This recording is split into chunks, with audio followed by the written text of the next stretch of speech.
Hello.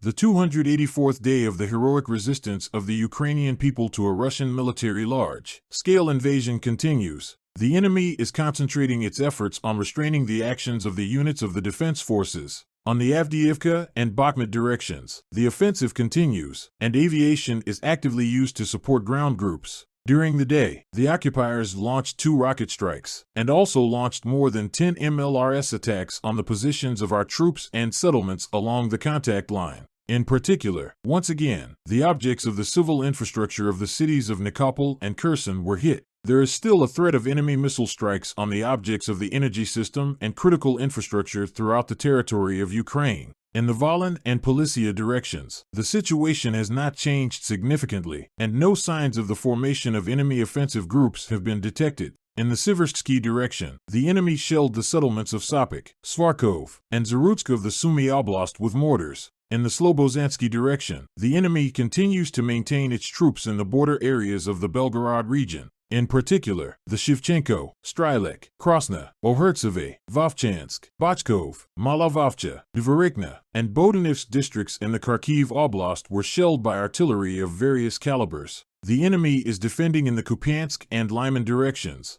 The areas of the settlements of Kislivka, Kotlyarivka, Tabaivka, Krokmalm, Berestov, and Vishnev of the Kharkiv Oblast came under fire from tanks and artillery. Makiivka and Ploshchenka in the Luhansk Oblast, Yampolivka in the Donetsk Oblast. In the Bakhmut and Avdiivka areas, the enemy is concentrating its main efforts on conducting offensive operations and is trying to improve its tactical position. The populated areas of Soldar, Bakhmutsk, Bakhmut, Opitny, Kurdyamivka, Avdiivka, Vadiane, Krasnohorivka, Maryanka, and Novomykhailivka of the Donetsk Oblast were shelled by tanks and the entire variety of artillery.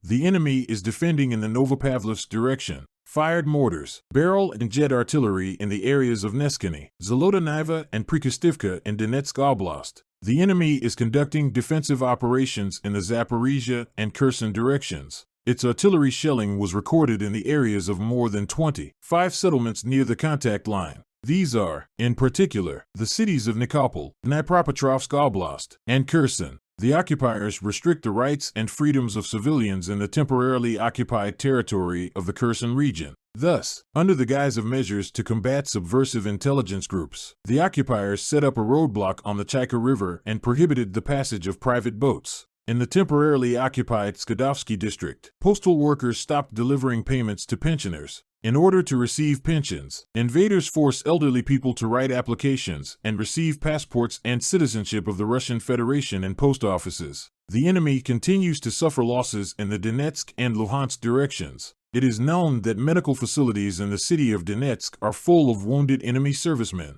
Planned operations for civilian patients have been postponed indefinitely. New wounded are not accepted. Up to 300 wounded Russian occupiers have been brought to Novopskov Territorial Medical Association of the temporarily occupied territory of Luhansk Oblast in recent days. I support the armed forces. Together we will win. Glory to Ukraine. Let's keep in touch.